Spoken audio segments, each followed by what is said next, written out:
Israel చేసిన దాడికి ప్రతీకారంగా Iran ధీటైన జవాబు చెప్పాలనుకుంది. 300కు పైగా రాకెట్లు, డ్రోన్లతో ఇజ్రాయెల్ పై దాడి చేయడం జరిగింది. మరియు దానికి కారణం అయిన ఇరాన్ పూర్తి బాధ్యత తీసుకోవడమే కాకుండా సమర్థించుకుంది కూడా. అయితే ఈ అటాక్స్ జరగడానికి ముందు ఇరాన్కి కూడా తెలుసు 99% రాకెట్లు, డ్రోన్లు సరైన లక్ష్యాన్ని చేరుకోవడంలో విఫలం అవుతాయని తెలుసు. మరియు ఈ అటాక్ చేయడం వలన ఇజ్రాయెల్ కి నష్టం కాదు, కొన్ని లక్షల కోట్ల డాలర్ల లాభం జరుగుతుందని తెలుసు. అయినప్పటికీ ఇరాన్ ఈ దాడులను చేయడం సరైనదే అన్నటువంటి నిర్ణయానికి రావడం జరిగింది. అయితే ఎందుకు వచ్చింది, అసలు ఏం జరుగుతుంది, ఈ యుద్ధానికి గల కారణం ఏమిటి? ఈ రోజు మనం కొన్ని ముఖ్యమైనటువంటి పాసిబుల్ రీజన్స్ తెలుసుకునే ప్రయత్నం చేద్దాం. మీకు ఈ విషయం వింటే విశ్వాసం కాదు. ఒకానొక సమయంలో ఇరాన్ మరియు ఇజ్రాయెల్ రెండు దేశాలు కూడా మంచి స్నేహంతో ఉండేవి. ఇజ్రాయెల్ కి కావాల్సిన ఇంధనం ఎక్కువ శాతం ఇరాన్ నుంచి వచ్చేది మరియు ఇరాన్ ఇజ్రాయెల్ నుండి ఎక్కువ మొత్తంలో వెపన్స్ కొనేది. అయితే ఇక్కడ అసలు ఏం జరిగింది, ఏ కారణం చేత ఈ రెండు దేశాల మధ్య శత్రుత్వం ఏర్పడింది? అసలు ఈ యుద్ధంతో వరల్డ్ వార్ 3 మొదలైందని అనుకోవచ్చా, లేదా ఆల్రెడీ వరల్డ్ వార్ 3 మొదలైందా? కేవలం మనం మాత్రం యాక్సెప్ట్ చేయలేకపోతున్నామా, అంతేనా?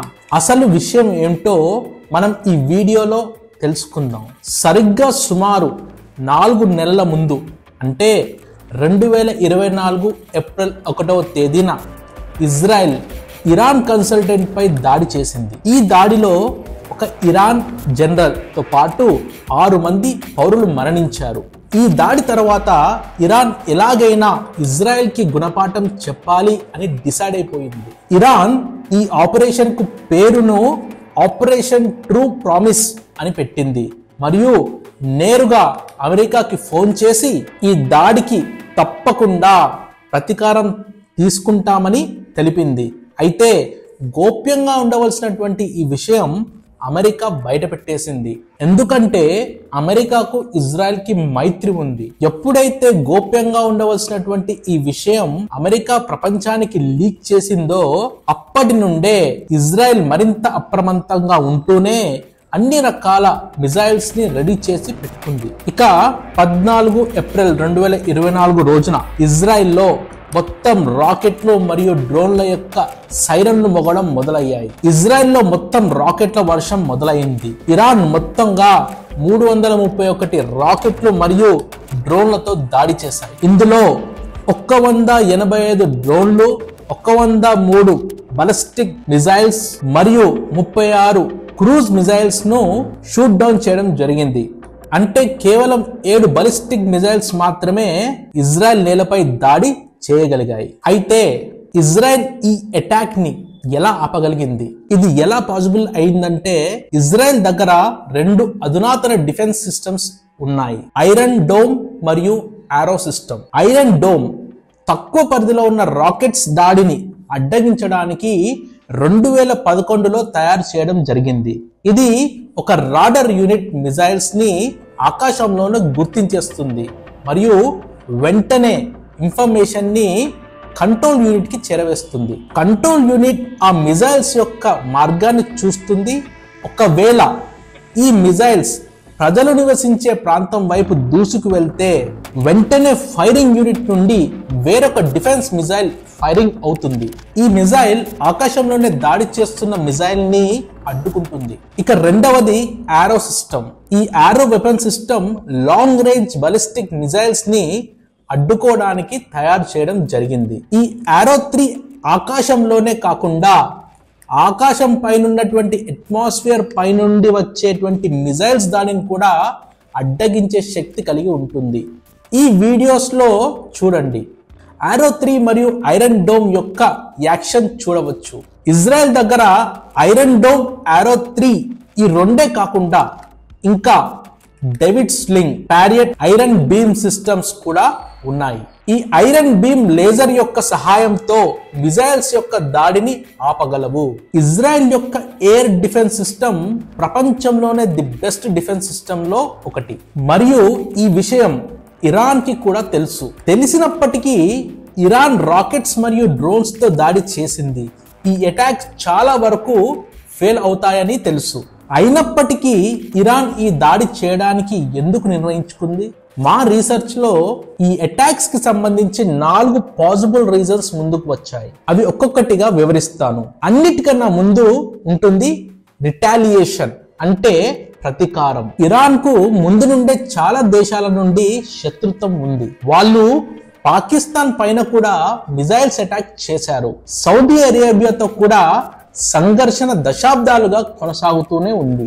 ఇప్పుడు ఎలాగైతే ఇజ్రాయెల్ ఇరాన్ జనరల్ ను ఎయిర్ స్ట్రైక్ తో చంపేశారో, సేమ్ అలాగే 2020లో అమెరికా కూడా ఇరాన్ జనరల్ ను బాగ్దాద్ ఎయిర్ స్ట్రైక్ తో చంపేశారు మరియు ఖాసిం సొలైమాన్ ను డ్రోన్ సహాయంతో చంపేశారు. దాని తర్వాత ఇరాన్ సైలెంట్ గా కూర్చోలేదు. అక్టోబర్ 7 రోజున హమాస్ అటాక్స్ తర్వాత ఇరాన్ అమెరికా ఆర్మీ ఫోర్స్ పైన 150కి పైగా దాడులు చేశాయి. ఇరాన్ కి ఇజ్రాయెల్ పైన అటాక్స్ చేయడం సాధ్యం కాదని తెలుసు, ఫెయిల్ అవుతామని తెలుసు. ఇరాన్ లో ఉన్న పొలిటికల్ లీడర్స్ కి అంతకన్నా బాగా తెలుసు. అయినప్పటికీ ఇరాన్ పౌరులు ఈ విఫల దాడిని విజయవంతంగా యుద్ధంలా భావిస్తూ సెలబ్రేట్ చేసుకున్నారు. బాణాసంచా కాల్చారు, ర్యాలీలు తీశారు. ఎందుకంటే వారికి ఇది ఫెయిలియర్ కాదు. ప్రతిసారి వారు రిటాలియేట్ అనే పదాన్ని వాడుకుంటూ ఉంటారు. ఎందుకంటే ఇరాన్ ఈ అటాక్స్ ద్వారా ఒక విషయాన్ని హైలైట్ చేయాలనుకుంది. అదేమిటంటే మొదటగా ఈ యుద్ధాన్ని మొదలుపెట్టింది ఇజ్రాయెలే అని. అక్టోబర్ 7 దాడిలో ఇజ్రాయెల్ 1200 పౌరులను కోల్పోతే గాజాలో 33,000 మంది ఇజ్రాయెల్ వలన చనిపోయారు. అందుకని ఇరాన్ చేసే అటాక్స్ అన్ని ఇజ్రాయెల్ పైన ప్రతీకారంగా కనిపిస్తుంది. అందుకని ఇరాన్ ప్రజలు వీటిని సెలబ్రేట్ చేసుకుంటున్నారు. ఇక రెండవది యాక్సిస్ ఆఫ్ రెసిస్టెన్స్. ఇజ్రాయెల్ పైన ఇరాన్ చేసిన ఈ దాడి డైరెక్ట్ గా మొదటిదే కావచ్చు, కానీ ఇరాన్ ఇప్పటి వరకు ఇజ్రాయెల్ పైన ఎటువంటి యాక్షన్ తీసుకోలేదని కాదు. ఇజ్రాయెల్తో ఇరాన్ యుద్ధం అయితే చేస్తుంది, కానీ ప్రాక్సీస్ ద్వారా చేస్తుంది, అంటే ప్రతినిధుల ద్వారా అన్నమాట. గాజాలో హమాస్, లెబనాన్లో హెజ్బొల్లా, యెమెన్లో హౌతీ, సిరియా మరియు ఇరాక్లో కొన్ని షియా గ్రూప్స్, ఇవన్నీ కూడా ఇరాన్ నుండి ఆదేశాలు పొందుతాయి. ఈ నెట్వర్క్ ను యాక్సిస్ ఆఫ్ రెసిస్టెన్స్ అంటారు. మీరు ఎప్పుడైనా ఆలోచించారా, హమాస్ కి ఇజ్రాయెల్ తో పోరాడడానికి ఇన్ని డబ్బులు, ఇన్ని వెపన్స్ ఎక్కడి నుండి వస్తాయి? సో ఇరాన్ ఎప్పుడు కూడా ప్రాక్సీస్ ద్వారానే ఇజ్రాయెల్ పైన అటాక్స్ చేస్తుంది. కానీ ఇప్పుడు మొదటిసారిగా ఓపెన్ గా ఇజ్రాయెల్ పైన దాడి చేయడం అనేది ప్రపంచ దేశాలకు వీరి వైరాన్ని తెలియజేశాయి. ఇక మూడవది warning to America. Middle east లో యుద్ధాన్ని ఎవరు కోరుకోరు. అయితే ఈ అటాక్ తర్వాత రష్యా హెచ్చరిక జారీ చేసింది. పుటిన్ అంటాడు, we will not sit and do nothing if Biden supports Israel. Iran మళ్ళీ చెప్పేది ఏంటంటే ఇజ్రాయెల్ ని లిటిల్ సాటన్ అని, అమెరికా గ్రేట్ సాటన్ అని చెబుతుంది. ఇక్కడ సాటన్ అంటే దుష్ట శక్తి అని అర్థం. రష్యా ఎప్పుడు కూడా ఇరాన్ ని సపోర్ట్ చేస్తూ వస్తుంది. అయితే ఇప్పుడు జరుగుతున్న ఈ ఇరాన్ మరియు ఇజ్రాయెల్ యుద్ధం వలన రష్యా మరియు ఇరాన్ యొక్క అలయన్స్ కి దారి తీసే అవకాశాలు స్పష్టంగా కనిపిస్తున్నాయి. ఆల్రెడీ రష్యా మరియు ఉక్రెయిన్ యుద్ధంలో రష్యాకు ఇరాన్ వెపన్స్ సప్లై చేసింది. ఒకవేళ అమెరికా అటాక్ చేస్తే రష్యా కూడా ఇన్వాల్వ్ అవుతుంది. ఇదే ఇరాన్ కోరుకుంటుంది. ఇక నాలుగవది అన్నిటికన్నా ముఖ్యమైనది, ముస్లిం ప్రపంచం యొక్క ఆధిపత్యం. అయితే మీకు ఇది విన్న తర్వాత విశ్వాసం కాకపోవచ్చు.